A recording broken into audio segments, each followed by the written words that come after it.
and a machine gun bullet hit him in the back and passed through his body.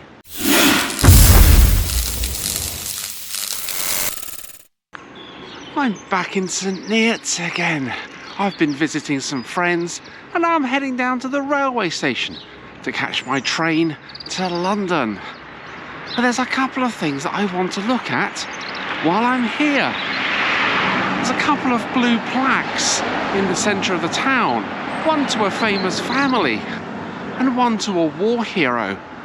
And I also want to find the location of the former priory that once stood here in St Neots. And it's a really gorgeous day here, walking past the pub, the Barley Mow. It's built around 1830, and one of the first landlords were the Osborne family. Not the famous ones, no. A local family that ran the pub through several generations, giving up the lease there back in 1915. A lovely looking pub. But I'm going to walk across the river and into the centre of the town, see what else I can discover.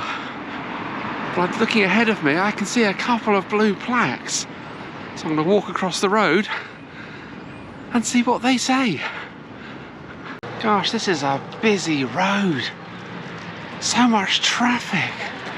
But there's a local blue plaque here and it reads, "This 18th century listed cottage was originally two separate dwellings. A major stonemason's business serving the region for over 2 centuries was operated from a yard to the rear." That's nice. Local plaque to a local industry. And it's quite nice actually with the shutters on the front. Maybe it's continental design. Looks very Dutch to me, but that's just me, I don't know.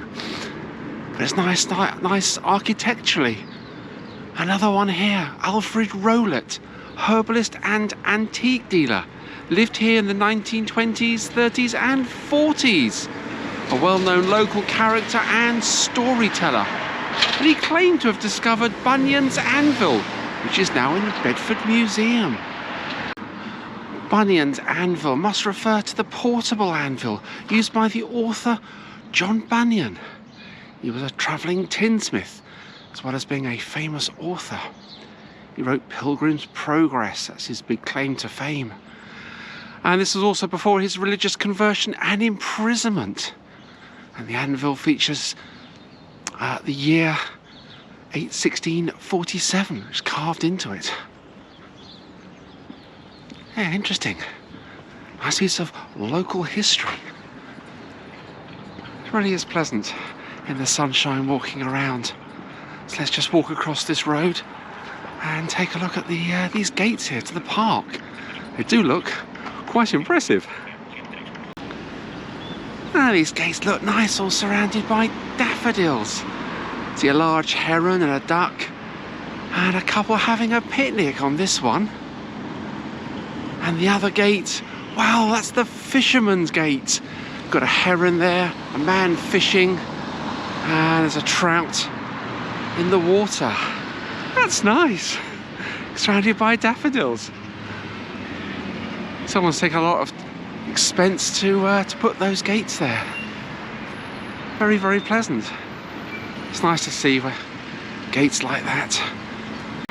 Well, let's walk over the bridge and into the town centre and try and find the location of the former priory and those 2 heritage plaques.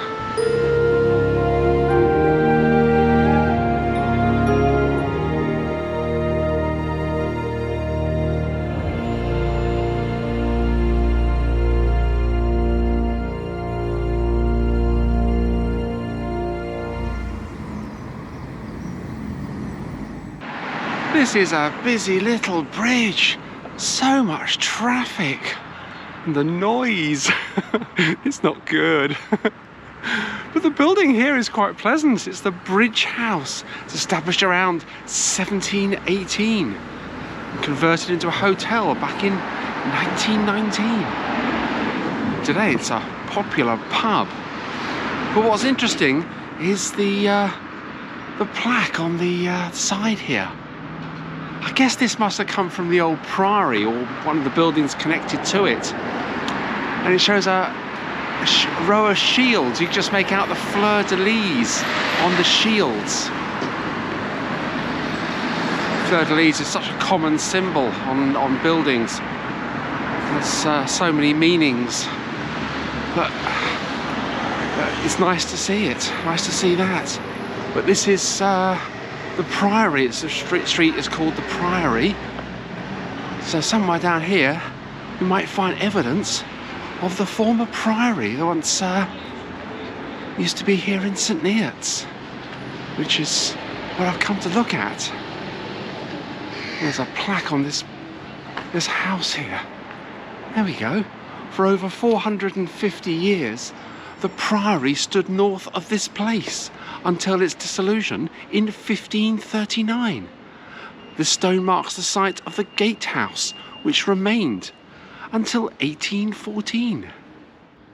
And there we go, first evidence of the Priory that once stood here.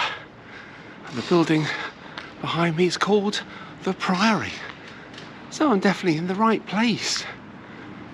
It's nice to get away from the traffic as well. Looks like I'm heading into Waitrose car park. Ooh, wonder where I'm going. And this is Priory Lane car park. So I think I'm getting a little bit warmer. I know that down here is the library, and this is where I've been told to head for. And yes, I can see an information plaque. There we go, so let's go and take a look at this, because I think I'm definitely in the right place. The Lost Priory of St Neots on the St Neots Heritage Trail. And there's a series of information plaques here which tell me all about it. Priory was first established in Ainsbury, just a mile or so away, back in the year 974. But the exact location has been lost to history. Now, St Neots was named after the monk called St Neot, and he was a 9th century monk, a hermit and a scholar, and known for his extreme piety, wisdom, and association with King Alfred the Great. And after leaving Glastonbury Abbey, he established a monastery in Cornwall, now known as St Neot in Cornwall, where he was revered as a saint before his remains were stolen and moved to Cambridgeshire. And it was during the years 979, 984 that the bones of St Neots were reported to have arrived at this priory. St Neot died around the year 933, and his feast day was the 31st of July. This plaque here is really rather interesting.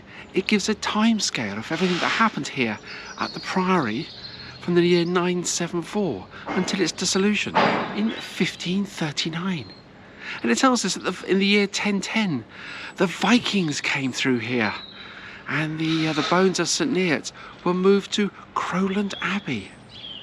And in the year 1078 Bishop Anselm made the decision to actually rebuild the priory here on this location, which is now Waitrose car park. Used to be the priory here. Guess they have to recycle the land from days gone by, and what's remained of the priory is now buried underneath the car park. But in the year 1135 monks were granted to hold a market, and around 1180 a bridge was built across the river Great Ouse to allow access to the Great North Road. We call the Great North Road today the A1, and that was a busy bridge that we came over, so I guess there was a need to build a bridge to allow carts and people to cross the river. Probably been a busy crossing ever since, judging by the traffic on the bridge today. But in the year 1235 to 1249, King Henry III made several visits here to the priory. But it was in later years that the priory began to decline, and it finally closed back in 1539 under the orders of Henry VIII and his active supremacy in a policy known as the dissolution of the monasteries. And so many monasteries around the country have closed, and their buildings now just ruins. Some are quite impressive ruins, like Thetford and Bury St Edmunds and one or two other priories that remain around the country. But largely the stone was reused in the nearby town, other building projects in the area, and today it's a car park. Think of all the history that's been here over the years. So let's carry on a little bit further down towards the railway station and try and find those two historic blue plaques. That's another little busy street here.